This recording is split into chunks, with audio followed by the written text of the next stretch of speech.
There we go. Good evening. Good evening, friends.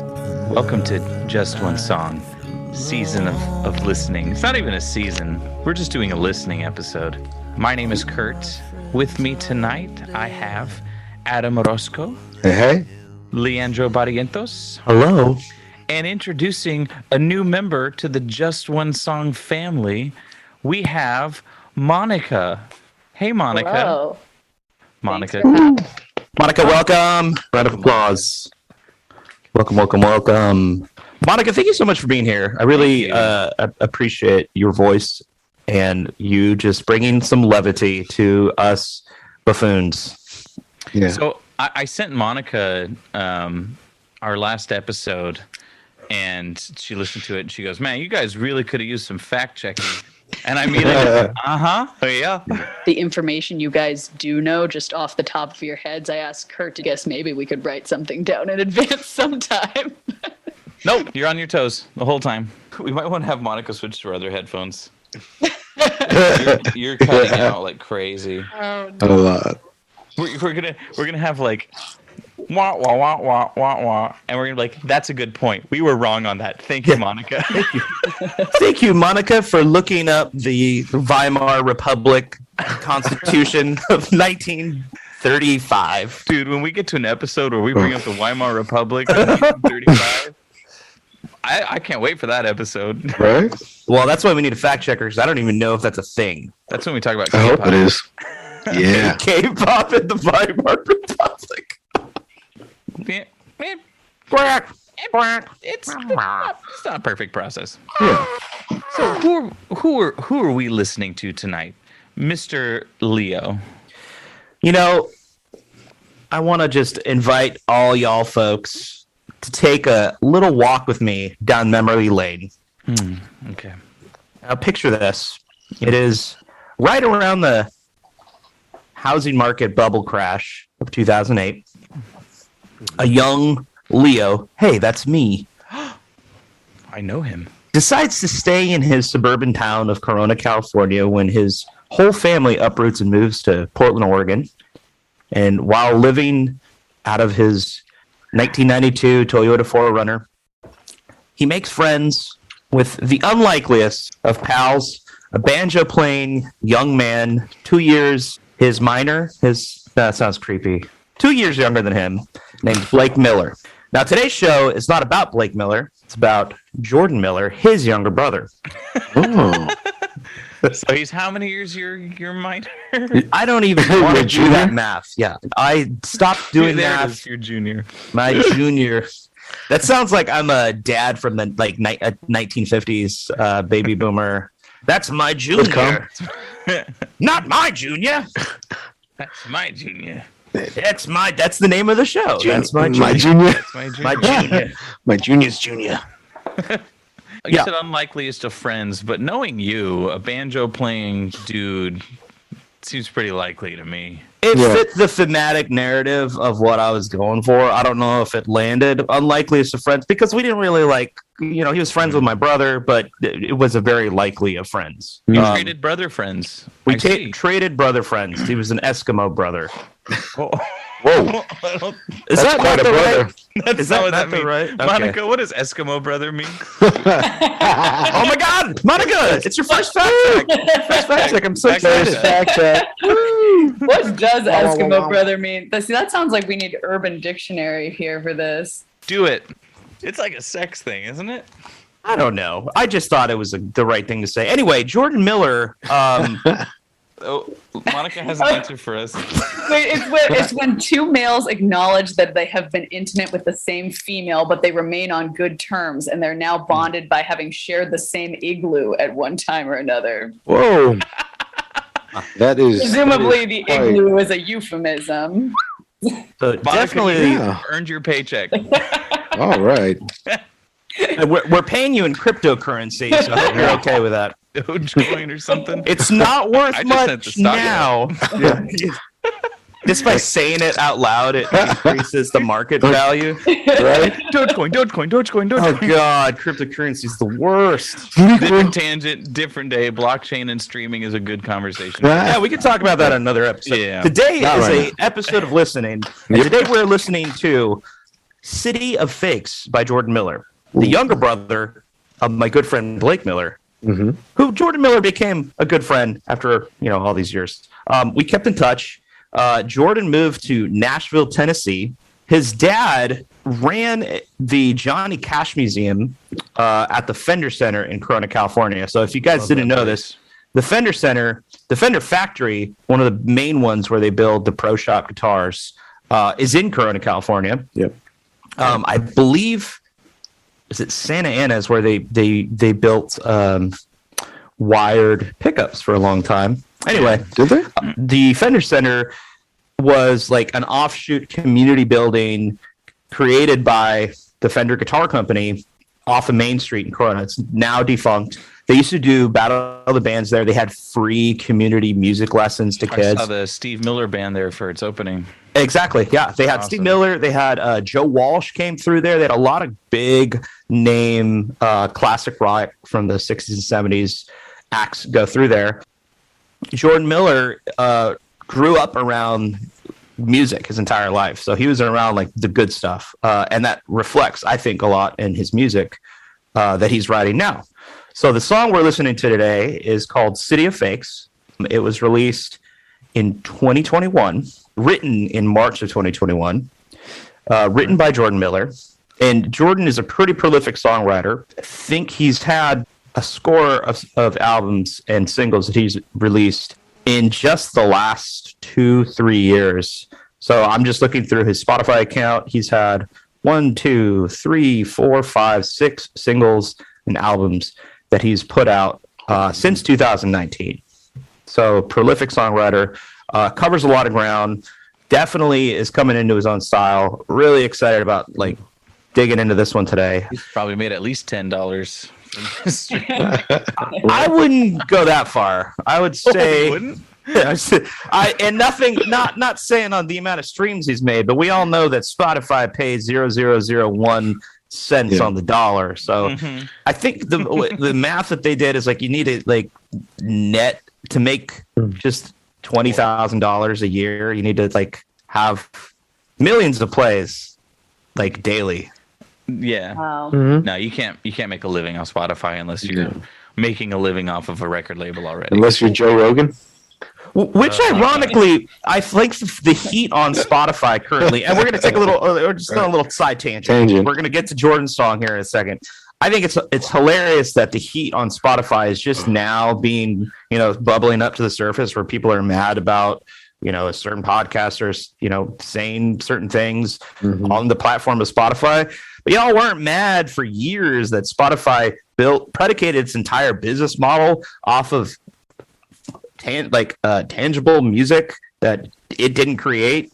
It became a multi-billion-dollar company and just kind of like threw chump change to the side for the artists that they built their business model on. So I digress. Dude, 10, 15 years ago, I never would have thought Neil Young, Joe Rogan, and Dwayne The Rock Johnson would be like involved in the same conversation even.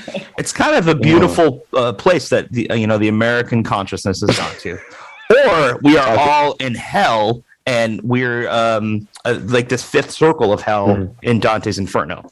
Maybe that's why we're having that conversation. I want to say we're about 4.5, not quite the fifth circle, but quite almost there. We're on the boat. We're on the boat through the river of shit. Charon? What's the Charon? Charon, my way. Monica, check us. I think you say Charon. It's Charo, the Latin singer from the 70s. It's Sharon. It's churro. It's fucking churro, puto. You live near Portland. This is a family show, guys. No, it's not. That was the brownest thing Fact ever check been it. uttered in Fact my check neighborhood. it. No. How do we say it, Monica? I don't know how to say it. Now you have to be a linguist. Well, okay, so Sharon or whatever, however you say it, is That's actually exactly what we're asking. Well, yeah, I don't know We how know to who he say is. it. Well, It's well, you're Karen. saying that's the river, right? It's the person who takes you across the river. Yes, Yeah, yes. yeah, The, yeah. the reaper of the soul Yeah. boatman. Across the river Styx and Acheron. Oh, see, that's what you're saying. That's the other river. Okay. The Acheron? Acheron. Acheron. The person who drives the boat is Kieran. It's Karen. I think it's Yeah, Karen. it's Kieran. I like Karen. I'm going to stick with that. That's wonderful. Thank you, Monica, for being the voice of reason. Yeah, thank you. Oh, that's also the name of Pluto's moon. Kieran. Yeah, Pluto has a moon. It's really weird. That's cute. That's like, has oh, a moon? Pluto. Oh, Pluto. Yeah, it has a moon. Is it a planet again? No, it's just a dog. It's a dwarf planet. I don't need the copyright claim. I was just going to say that. I was like, we don't want the House of Mouse coming after us. We don't even make money, man. Come on. This episode comes out in 2024. Because they'll send the villain that killed Bambi's mom after us. That's who they'll send. The NRA? I'll only be so Corpse of lucky. Charlton Heston's gonna come knocking on your door. Out of my cold dead hands, Bambi. All right, let's get to the song.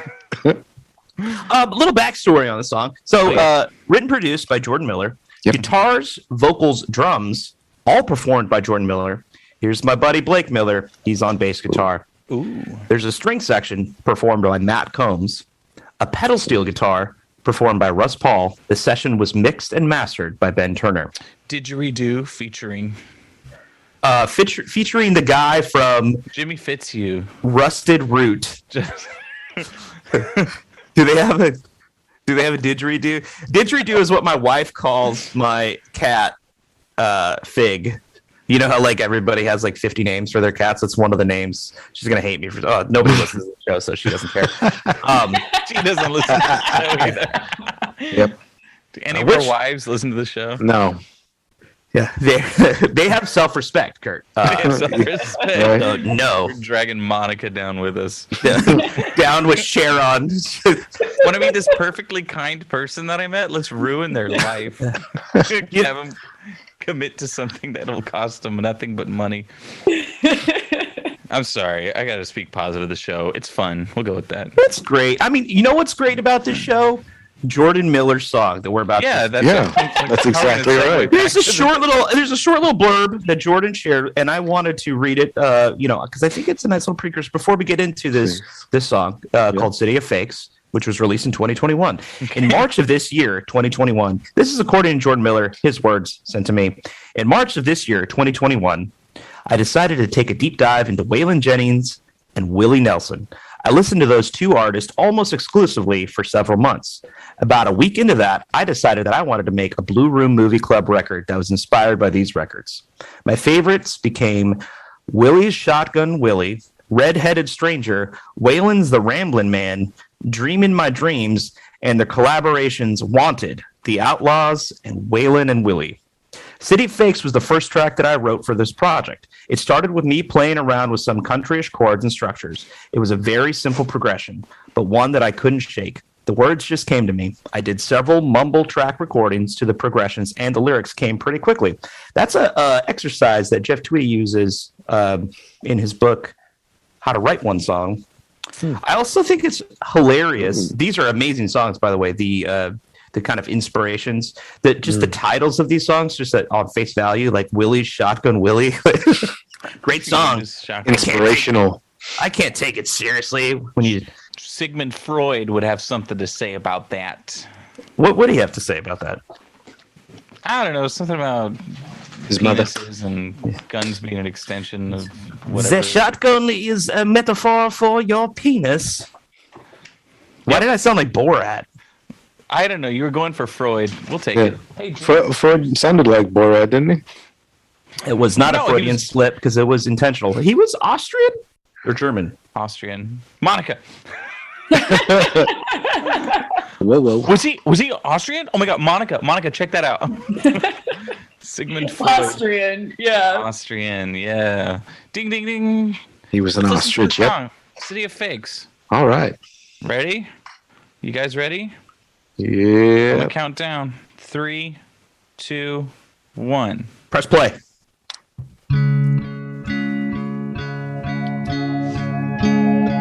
That's pretty. There's a lap steel. Yeah, right there in the background. It's ethereal. I did not expect that.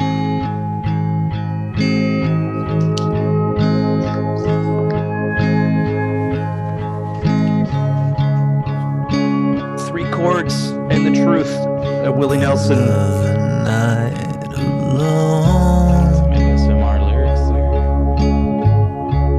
All my friends are dead, or they have changed, but it makes no difference to me. No, it's all the same. And that's alright now. Oh, it's really okay.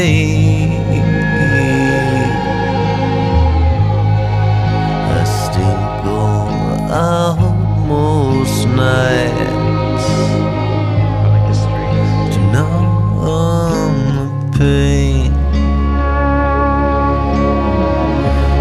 When the lights go up, oh, my heart prays.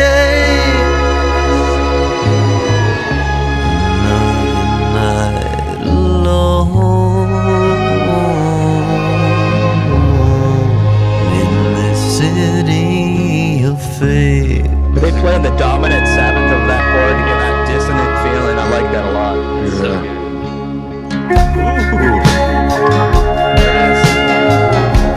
There it is, folks. Oh, those strings are gorgeous.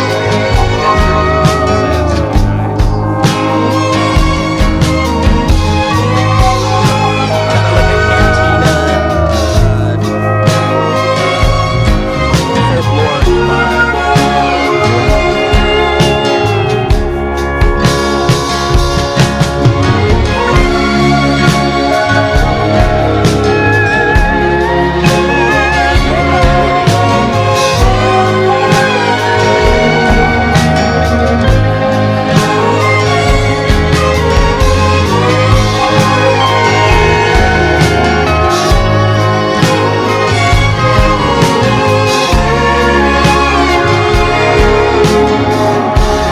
When the lights go up,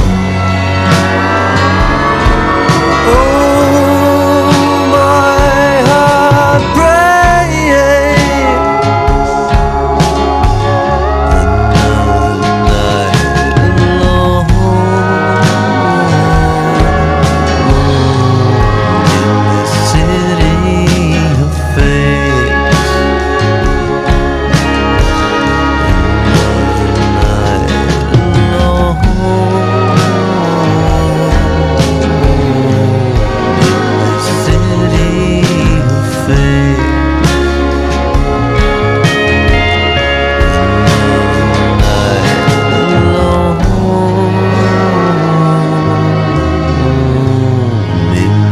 City of fakes. Yes, sir. Mm-hmm. Yes, yes. Oh, Holy moly, that was amazing. ring out. That is so good. I as a rule just don't like lap steel, and that was What rule? like a personal rule of Kurt. rule. I just Who has hear that lap- rule for If I hear themselves? lap steel, I'm like turned off. I'm like, I don't want it. But that was really good. I really, really like that. Okay, Don't eat seasoned food. shut up. I don't know, because I always hear it in like twangy pop country, and I just like, this is not my jam. It's not for me. The source material for lap steel is where he's driving his inspiration from. Yeah. So going to that is like perfect. Like Totally acceptable. Oh yeah. In my opinion. I love the it. the I lap really like steel that. was very concrete in the notes it was playing. It Mhm. was doing more concrete melody until the like bridge refrain came in. Then the violins were doing like those weird chromatic swells up and down, like doing like a long chromatic. Ooh. They're just going up the fretboard. That was beautiful. That was really good. Oh yeah, Well You done, know- Jordan. You know, I heard. I feel like 10 out of 10 on that one. heard a similar. This has popped into my head. But do you guys remember? I know we talk about Disney, but we know Disney's Robin Hood. Yeah, All right, the rooster all the songs he sings. Robin Hood. If they ever did a live action version, I could totally hear Jordan singing the Rooster's songs. Oh yeah, I Was the- definitely heard a Who's the rooster? he sings the main song. Robin Hood and Little John. Walking through the forest. Yeah. And then he sings Not in Nottingham, which is like my favorite Disney song. It's just so nice. It's this crooning, sad song. Monica, who voiced the rooster in Disney's Robin Hood? I'm trying to figure it out right now. I'm looking into it. And as she figures that out, speaking of Disney, one of the things I wrote down about this song was this song reminds me, or this song kind of feels like if Disney, Latin America, and country all had a psychedelic baby. That's exactly what I felt when I heard this song. Just a lot of Pink Floyd in there, like kind of feeling, Yeah, especially at the end, and Zeppelin. I heard like when the strings came in, my first thought was like the Beatles, like Yeah, Sergeant Pepper's. Sgt. Mhm. Pepper for sure. exactly. And then Leo's like, oh, kind of, you said like mariachi? Is that what you said? The melody that Cantina? came in after Cantina, Cantina, Folklorica, like a very Western, but the way that it was played, it was like a kind of whimsical, like there's going to be a brawl at a Western cantina. But it's the opening track off the album, Another Night Alone. City of Fakes is track 1. So with that in mind, how do you guys see that as an opening track for an EP? I love it. I love the fact that it's so smooth when it comes in. It's almost like a warm welcome, you know? And the drums don't even come in till halfway through the song. I think, a minute like 46 or something like that? Yeah. Somewhere around there? It's a long, like, introductory to the whole rest of the song. It's not even intro. I've noticed there's like 2 ways you can start an album.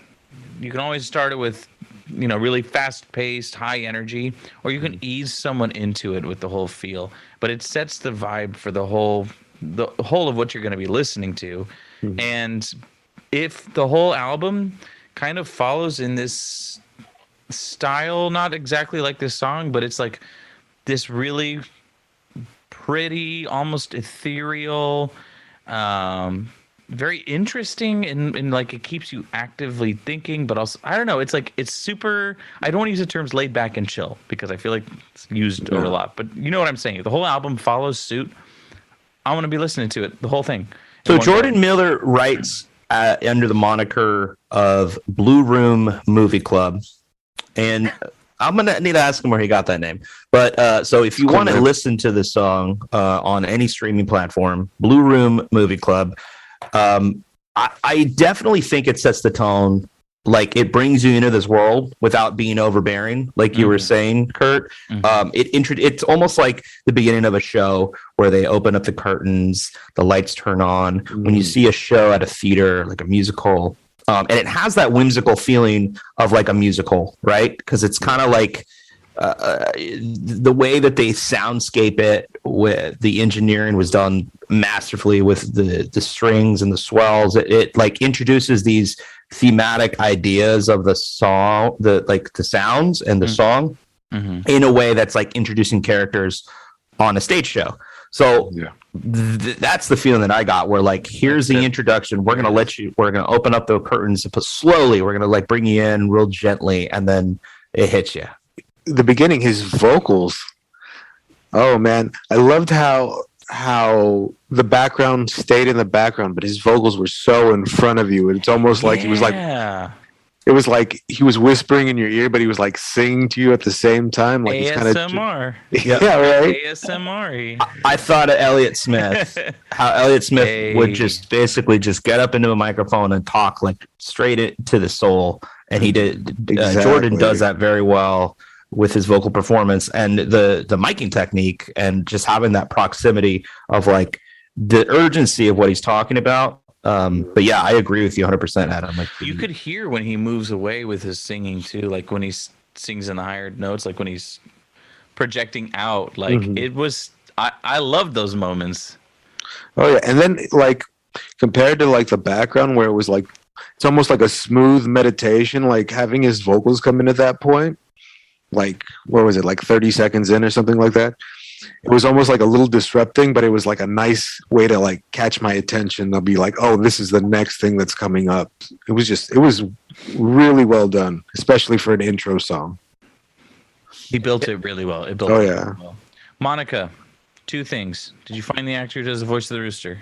I did. It's Roger Miller. Roger. Who the hell is Roger? He was the composer and lyricist for it too. For the chicken, the rooster's name is Alan Adale, and Roger Miller died in 1992. He wrote King of the Road. Yes. Wow. I have that on vinyl. I'll look for it. Wow. King Also, of the Road. Bang Me, England Swings, and it was the mid 1960s Nashville sound era. There you go. Perfect. Which is very ironic because Jordan writes and produces his music in Nashville. So the fact that you Oh, that's awesome. heard some of that resonance there, I mean, there's definitely a musical language that is like indicative of the region, and maybe that's why we're getting someone that wrote classic Nashville tunes in Jordan's in Blue Room Movie Club. Monica, second thing. What did you think? My completely uninformed opinion. Kurt, you know I like slow music and that has kind of variations in intensity. So that's a song that I very much enjoyed. And I tend to focus more on the lyrics. So I was more so thinking, I'm like, I wonder what city it is. Like, I wonder what like the personal inspiration might be for Adelanto. Is I don't know. like, is it like a sad song or like a triumphant song? Like, I don't know. That's just the place my mind goes because I can't pick out what each instrument is or notice similarities to various genres or performers. Monica, that is very keen of your insight because the city specifically doesn't really have a city in mind. This is what Jordan wrote. To me, City of Fakes is about any city where people go in pursuit of very specific goals, whether it's LA for music or acting, New York for art, or Nashville for country music. People go to these places and basically assimilate to their surroundings to become this thing they think they want. It's an inauthenticity born out of trying to survive or fit in, which can result in a true loss of one's self. Or Adelanto for meth. I was thinking Bakersfield. Yeah. Or Hellendale. Do y'all know where Hellendale is? It's close to Bakersfield. So check this. You guys, since we're talking about City of Fakes, so in the 90s, I think it was really popular in the 80s too, but it was timeshare. You know, like, did any of your parents have a timeshare? My mom and dad, they're first generation. My mom's from Argentina. My dad's Filipino. They got suckered into anything under the sun. So Avon, they were part of every single like Cutco. No, I don't think they ever. Avon for sure. Not LuLaRoe. I had to put my foot down at a certain point in my 20s, in between my alcohol fueled rants. But they got sucked into timeshare. We had a timeshare in Hellendale, which is like a high desert methy area outside of Bakersfield, and we spent a beautiful week in the high desert. Fishing with tortillas and hot sauce because that's what the locals told us at the store. Oh my god! As a seventh grader, yeah. So I really relate to this song, Jordan. Jordan recorded a couple albums in 2020. One specifically with Blue Room Movie Club, or under the moniker of Blue Room Movie Club. One specifically was recorded right after or during self-isolation that he did for COVID, which y'all go check it out. It's fantastic. If you liked the song you heard today, he's got a lot of great music that covers a lot of ground. And Adam, I never heard when you said Pink Floyd. Super interesting. I didn't put two and two together until you mentioned that. And Yeah. I mean, I remember back in my day, back in my younger years, going to watch a Pink Floyd. What is it? Those laser shows. Got really high with my band. We were in Seattle. Got really high with the producer, and we went and we watched the show because we had nothing better to do. And his music totally took me back, especially like more towards the middle ending part of it. Oh my God, it just beautiful. Took me back to that place of just sitting in that room watching the lasers and going, oh wow, this is cool, interesting music, and I can really get down to it. I'm gonna definitely check out his other albums. I mean, he has a good collection, and even if people don't like his music, like the album covers are just amazing. Like I really like them. They're like really inspired of the almost like a 60s kind of vibe. Really, I don't know how to put it, but just interesting. there's something to be said about listening to Pink Floyd or a song like City of Fakes sober, and then listening to those same songs high off your fucking mind with a laser light show on. Right? Yeah, you can't really do that at home, can you? I mean, you could. You can order LED lights off of Amazon. All right, honey, take the Weed laser is- pointer, throw the flower in the air, and just wiggle it around a bunch. Or just tie it onto the cat and use another laser pointer to get the cat all riled up with zoomies. And the laser pointer is attached to the cat as it's running around. Monica, do you have any pets? Not. Well, I think you're going to need to get a cat, a sack of weed, and some laser pointers, and re-listen to this song. And that's not me saying, that's Adam's recommendation. Adam's suggestion. Okay, I do not recommend, nor do I approve, nor disapprove of those things anymore. Let's Amen. Let's meet together in a common city. We'll write it off as a business expense for research purposes. Of course. And once we start making money off the podcast, which guys, we're almost at $7. I know exactly where Adam was. The Tacoma Dome. It's about 20 minutes outside of downtown Seattle. Is that where that's where you went? It's you see it from the freeway. It doesn't look very big. The freeway. You see it from the freeway. The laser lights and the drugs and the Pink Floyd. Yeah, that's what they all did in the 40s. But yeah, the Tacoma Dome. I've wanted to go there. They do a similar thing at the OMSI Museum, but with my luck, I tried to go to that, but I didn't get tickets, and I actually went to Dirty Dancing at the laser instead of the laser show. It was my first time seeing Dirty Dancing, and I didn't know that she actually had a real life abortion in that movie because I was on drugs and I thought my friend was joking. That I didn't know that either. I also did not know that. Let's come back. Let's no, not like a real. Hold on, not like a real life abortion. Wait. Let me say, Monica, we got fact checking for real this time. I haven't heard this. I'm not sure what you mean. Hold on. I also don't. We got to restart. We do. Great place cliffhanger for the next episode. We'll leave with an ad break here, and we'll record one a little. Tony's Chocolonely. Tony's Chocolonely. We'll talk about it in a minute. Hey, do you guys like chocolate? I do. I love chocolate. Monica, you like chocolate? Of course. Well, a couple of shows ago, I mentioned chocolate and how, we have a responsibility to find ethical, fair trade chocolate. And, well, recently some big chocolate companies got into some trouble for using a little fun ancient invention called slavery.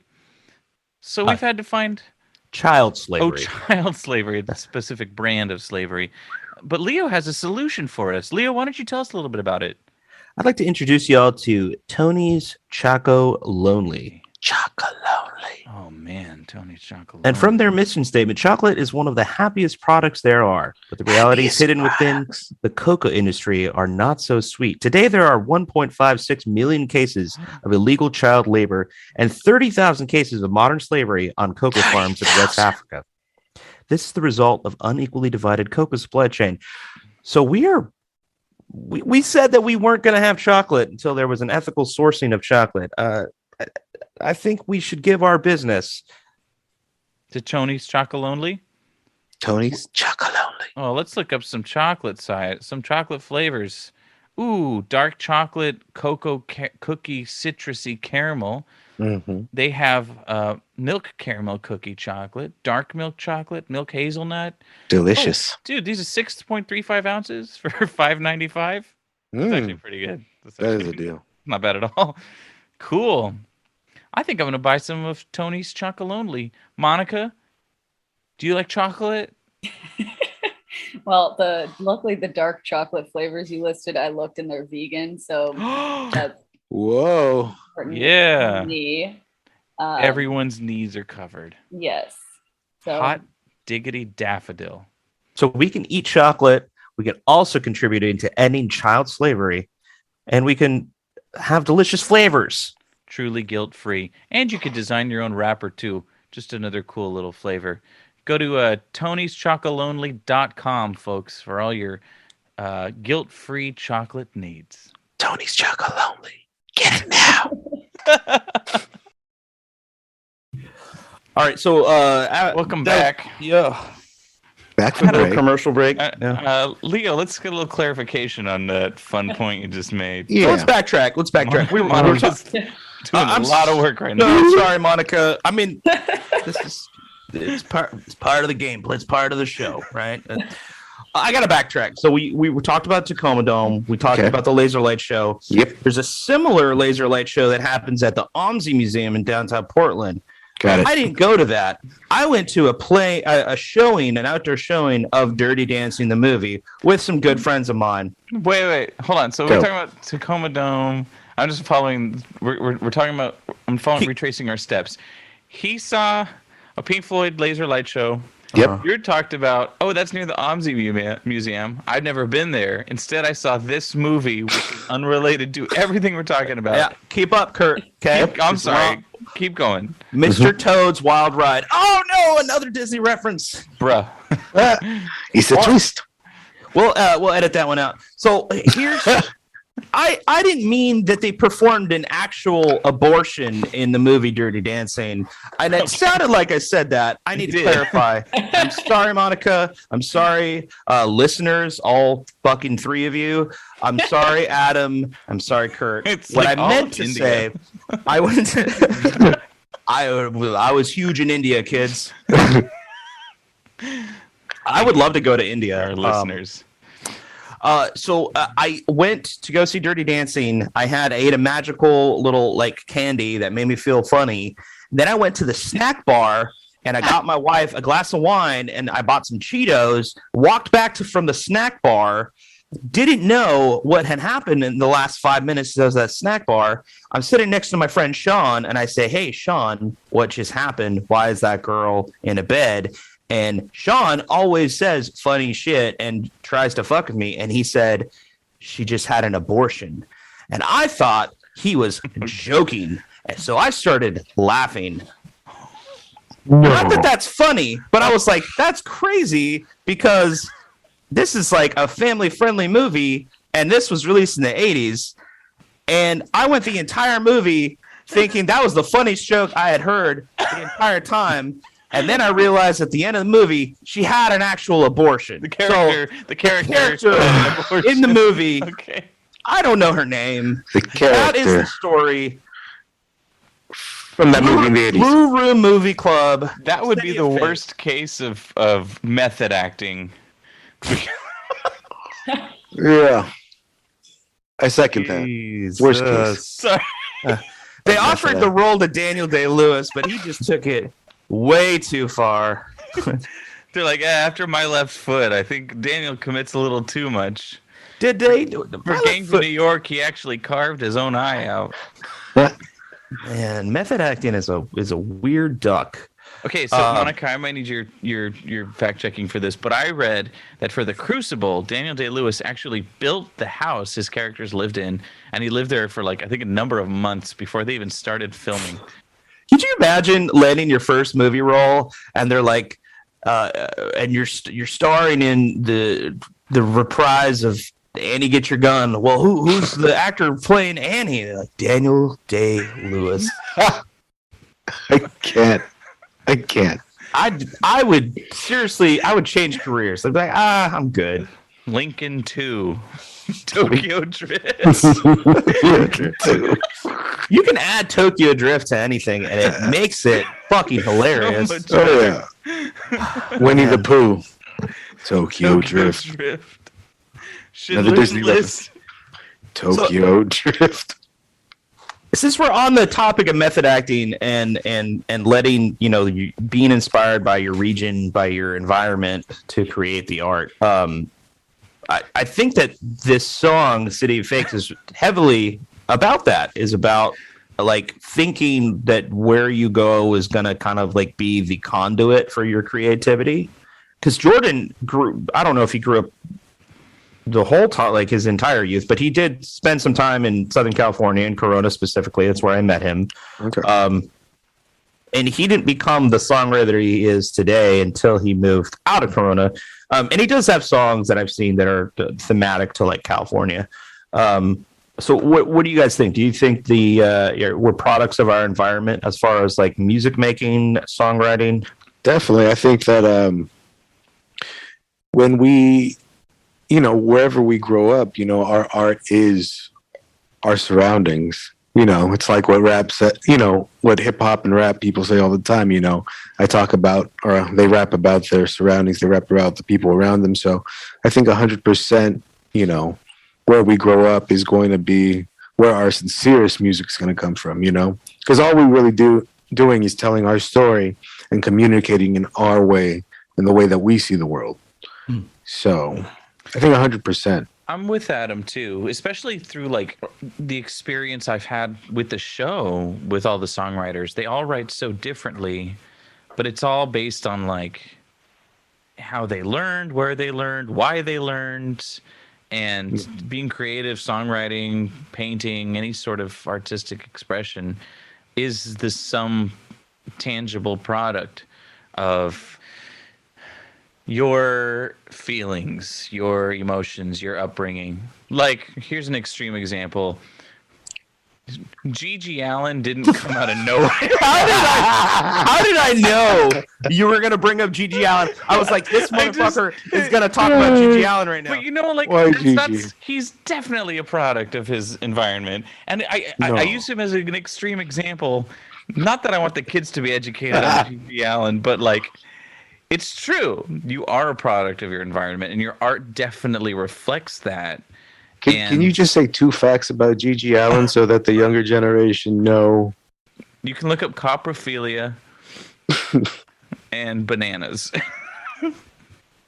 and Gigi Allen. I'm sorry, Leo. You look very disapproving. No, I have a friend. I play in a band now in Portland called Breezy, and I have a friend, our bassist. His name's Jay. He grew up in the skate punk scene. He's from New Orleans, and he actually saw Gigi Allen in concert in the 80s. Yeah, wow. And he said he walked out because he walked in and he said.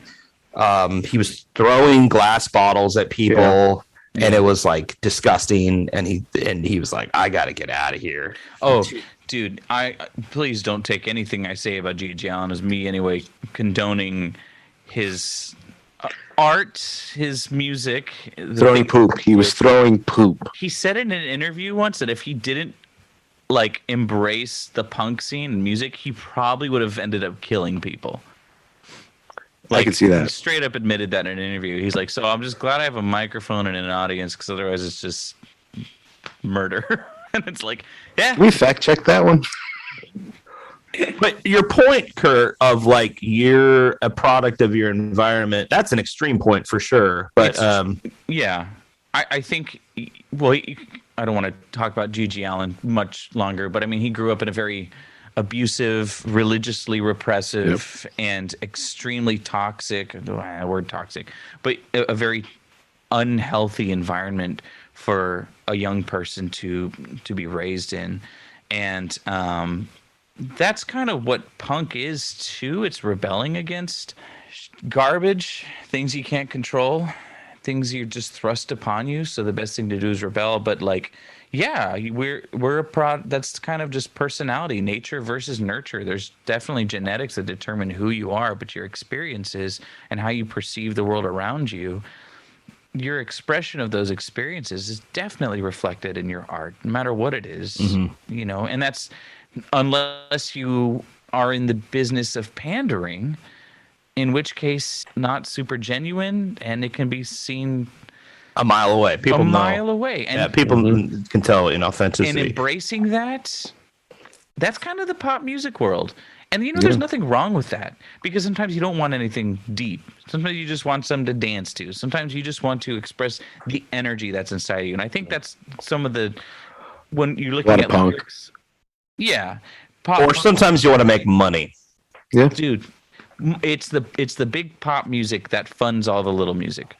100%. Big pop, all those big labels. We have smaller labels and everything, like, to keep everything running. We need pop music. You don't have to like it, but we kind of need it, I think. Monica, I have a thought on City of Fakes, and the point you just made. I want to hear Monica's take. Do you think your environment informs your worldview, and as an artist or just as a person in general? Yeah, I mean, it's got to. I mean, just on the flip side of that, you always hear, like with raising kids, for example, exposing them to more things makes them more well-rounded. We know that from kind of a developmental standpoint. So I'd assume that continues with age, and like the trope of going off to college and then becoming more open-minded. So if you choose to stay in one place versus moving around, it's got to be a part of the puzzle. It just makes you who you are, where you are. I agree with that. I think you misspoke when you said when you go to college, you become more open-minded. I think you meant to say you become a liberal communist. That's what they say on the news. That's pandering, Leo. No, I like the point that you made, though, that I think it doesn't end in childhood, though, and like you continue to grow from and learn from your environment until the day you die, you know, indefinitely. The point I wanted to make about your environment and how it informs the songwriting, specifically with the like lyrical themes in this song.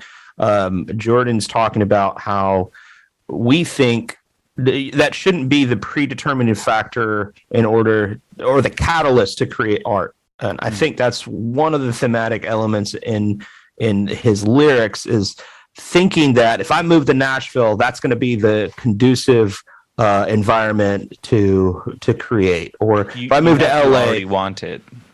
But it's also you can't, like, all the points you all made too, is like you can't get rid of who you are, and who you are is so ingrained in where you come from, your socioeconomic background, your region, your heritage. So I think one of the big points of the song is like it's a city of fakes, is because everybody's coming to, you know, name the major metropolis or whatever burgeoning scene, you know, Portland has, or LA has with acting, or Nashville has with country music. You have these like droves of people that go to these cities because they're trying to attain this flawed, not real American dream of, you know, I'm going to make it big, thinking that environment is what's going to create a great artist. Relying on your surroundings rather than your own drive to create. Well, but there is a thing to say about that, because if you're like, if you make it and you're in one of those artist rooms where you're writing all day, every day, around other people that are the greatest musicians in the world, I mean, even if you suck, you're still going to be like the shittiest person, or suckiest musician out of the best musicians in the world. You know what I mean? You're still one of the best. You're still shit, but you're the Good best point. shit. Yeah, Adam. It's a job. It turns into a job. Are you willing to sacrifice what makes it your muse and makes it this super personal thing? If that's how you want to do it, are you willing to make it your job? Because you will not make music for pleasure anymore. Now you make music to pay rent. Is All it right. still art? Yeah, I think so. But wouldn't that make it even more important though? Because Yes. now it's a responsibility. Now it's something to be managed and cared for every day. Now it's something that we have to focus on. It's not something that you can just put on the back burner. Like I remember hanging out with these producers and they were like, I was like, how many songs do you guys write? And they're like, oh, about 10 a day. Yeah. Like it was nothing, like just 10 a day. They're like, we were in a party. They're like, I'm actually writing a song right now while we're here, but I'm just taking a little 5-minute break. I'm going to go right back up right now. And I'm just like, are you serious? He's like, yeah. He's like, this is what I do every single day. You can't do anything else. You can't get rid of the formula for hard work. And it doesn't matter what city you're in. Hard work. I always come back to Jeff Tweedy or like recording artists like Steve Albini, right? They treat their craft, which is in and of itself a creative craft where it seems like magic, right? The song that we heard from Blue Room Movie Club, it seems like magic that they bottled these amazing things for us to hear. But there's a lot of methodology more so than madness, and like this romanticized vision that we have of musicians just like kind of floating through their days and seeing a beautiful sunset and a bird shit and then writing fucking Stairway to Heaven after they stole it from Mystery. Spirit. God damn it. They didn't. We It is a just mystery. had this conversation. They didn't. We talked about it. There's a lot to say for hard work and just having some sort of like and what level of musicianship, like if you want to we go on this tangent of like what your contribution is to like, are you writing music because you want to be the next Shakira? Or very apt example there. Are you writing music because that is the way that you communicate with the world and that is an expression for yourself? Both are, and I'm not going to say one is bad or one is better than the other, but just having the understanding is like the reason why good music is hard to write. It's one of the hardest things in the world to do. Just because you move to a city thinking that it's going to be like the magic ingredient to create it's a nuanced thing because sometimes it is. Sometimes like, if the Crosby, Stills, Nash and Young hadn't moved to Laurel Canyon in the 60s, and they wouldn't have written Deja Vu. The Traveling Wilburys is a perfect example. Yeah. They were all just jamming out and they formed a band right there, and it was just there was nothing else that put them in. They were just hanging out and wanted to make a band right in the spot. Well, they're also all super famous already too. Yeah, that's true. But like That helped. That was like the first like big super group. Yeah. Was the Traveling, and it was just spur of the moment decision. Jeff Lynne, George Harrison, Tom Petty, Bob Dylan. I'm missing someone else. They weren't that famous. What are you talking? You're silly. Can we fact check that? Okay. Well, this is something we've talked about a lot too on the show. Not the Traveling Wilburys. Monica, do you have them up? No, I missed what that was called. And okay, yeah, let's see. Bob Dylan, George Harrison, Jeff Lynne, Rob Orbison, and Tom Petty. Oh, Roy Orbison. Roy Orbison, sorry. Fact check the fact checker. Roy Orbison, 100% dead. George, gone. 100? Petty, gone. Oof. Jeff Lynne just toured, and he's not touring with ELO. It's called Jeff Lynne's Electric Light Orchestra. Dude, it's just That's dope. Jeff Lynne and Bob Dylan. Oh, you know how Bob Dylan singing's doing nowadays? Yeah, he's like doing opera. It's really weird. Is he really? Yeah, he's an alto. I'm like, that's really high range. Doesn't he sound like nowadays? Dude, he was the lead in Sound of Music. He was Maria. Sound of Music 2, Tokyo Trip. God damn it! Is that the running joke? Yeah. Well, okay, but anyway, like when it comes to creativity too, just like my final thinking about it when it comes to the city of fakes, because I'm like that. I like that we hopped on that too. Is we've talked about this on the show quite a bit. This was actually one of the key ideas behind creating the show in the first place. Was our tendency to romanticize the creative craft can be our biggest inhibitor to create.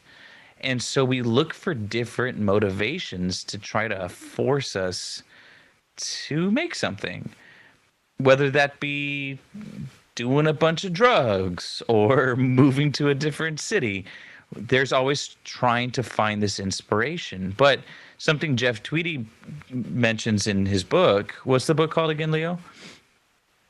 How to Write One Song. How to Write One Song. You just kind of have to do it. Give yourself permission to write a song and then just write it. And when it comes to quality, I think that's where we start worrying about whether or not we can, is we put it on a pedestal. And I know we've talked about this before. You hold the craft, the thing you love, what you want to do, you hold it in such high regard that you will not allow yourself to fail or make something subpar of your expectations to what a great song is. And when you do that, you're afraid to make something, so you just don't. Mm-hmm. But it's like we say on the show, it doesn't have to be good. It just has to exist. Yep. You just have to do it. And build that craft. Make it a habit. Find out the best way for you to write a song regardless of quality. Then move to Nashville and then move to New York or somewhere. Take it where your environment will change it. But you already have the process. You have the habit. You have the mental muscle memory to write this song. And then at that point, it's really kind of a template. But you have to let go of your ego. The ego, yes. Your ego surrounding it. How good it has to be is irrelevant. Make something, it will get better. And that's a great roadmap, not just for writing the song. You could apply that to anything in life. Any creative expression. Get your ego out of the way. You're always look at things as being a beginner, and like you're gonna fail a million times. And like you said, Kurt, it's like if you don't sit down for 5 minutes every day, because that's not you need an hour at least to write an amazing chord progression or an amazing song, but you don't have an hour every day because you work too much, then you never spend any time, any days to write anything. So, and then you have this toxic relationship with music and the creative process, which you should not have. You should view these things as like the same way that a kid does when he comes up to a piano and picks up guitar and they're enthralled with it. We let our egos get in the way of something that is just basic human expression. Yeah. And the funny thing is, like having an instrument for the first time, sometimes you're like, I don't know what the hell to do. I have no idea. Just start making noise. Just start making noise, and you'll find a pattern that you like, and then take the 5 minutes. You're right, man. 5 minutes. Right? If you write one line, you're gonna get really good at writing one-liners, and those are gonna be the best one-liners you have, and those are gonna be seed ideas for the next 5 minutes that you spend. But don't forget, you're gonna write a billion bad one-liners before you're gonna get those good ones. That's true. One of Jordan's songwriting techniques, and this is songwriting technique that I use and a lot of artists use, is mumbling over a melody. He had these chords for a long time. Okay. And he would just play them. Explain that to me. So mumbling is basically where you rapping. Mumble rapping. You have a melody in your head, or you have a chord change. You just kind of playing, a G, C, and a D on your guitar, and you just allow your brain to kind of free associate and just make noise, record the noises. And it's funny, if you listen back to those words, you can, Adam just lit a beacon to the reptilians in his room. Adam dropped the screwdriver and the demon core has gone critical. Yeah, there we go. Much better. Just killed himself with gamma radiation. Or he became the Hulk. I did. No, he's got 9 days. That was a big blast. I did that. We did that with Kylie when we wrote. What was the song we wrote? Oh my gosh. Yeah, I don't remember. Well, Kylie, if you're listening, sorry, Kylie. She's screaming at the computer right now. we were supposed to do other things with music, but no, because that's what she would do. She just like play the music, and I'm gonna figure out the lyrics, and that's what she did. She was just like Yep. mumbling along and humming it and trying to form words. And that's right. It did seem familiar. It's not my method, but maybe I should try it. It might be a good one. Many roads to the same destination. Oh yeah. There you go. And going back to what we were talking about Otherwise. earlier about just putting in the work. It's like I like to think about Kobe Bryant when these things kind of come up. It's like be that person where you're the first person to go work out. You're the first person to go do anything, Be the first one there for your gigs. Be the first one there for practice. Be the last one there to leave. Always be that person. And that's just a bare minimum to even try to be part of the upper echelon of musicians or in anything you want to do. So it's just, not only do we need the luck of being talented, but also the hard work and effort putting into it, and then just putting yourself in the right places at the right time. It's extremely hard, and it's, I'd like to think of it as like 90% luck, 10% like talent and hard work, because Tim if you Curry, don't, sorry, Tim Curry gave some advice to he was asked, what's some advice you can give to young actors who are trying to make it in Hollywood, and he said, keep showing up. Yep. Just keep showing up. Just put in the work. Just be there. There's a very kind of underground rapper, on your point of Kobe Bryant, underground rapper, not super popular in all circles, but one of his lyrics is solely off of like what you're saying about Kobe Bryant. The lyrics are, it's about drive, it's about power, we stay hungry, we devour, put in the work, put in the hours, and take what's ours. And that just resonates so much with me. Dwayne, Mr. The Rock Johnson. Yeah. Trying to hoodwink. That was a test. That was a test for Monica with the fact checking. 99% of the shit that we say. How do you know his rap? I pulled it up while you were talking about Kobe Bryant. I pulled up Wayne The Rock Johnson's rap on Tech Nine's Face Off because I thought it would be a great way to end the show. Tie it back to Blue Room Movie Club. Go check him out. Sit, boo boo, sit. Good dog. I'm definitely gonna check him out. Yeah, let's do some final thoughts, and we'll get Monica in on this. You can start, Monica. Final thoughts. Final thoughts. I don't know. I learned a lot from you guys. Listening to you talk is interesting.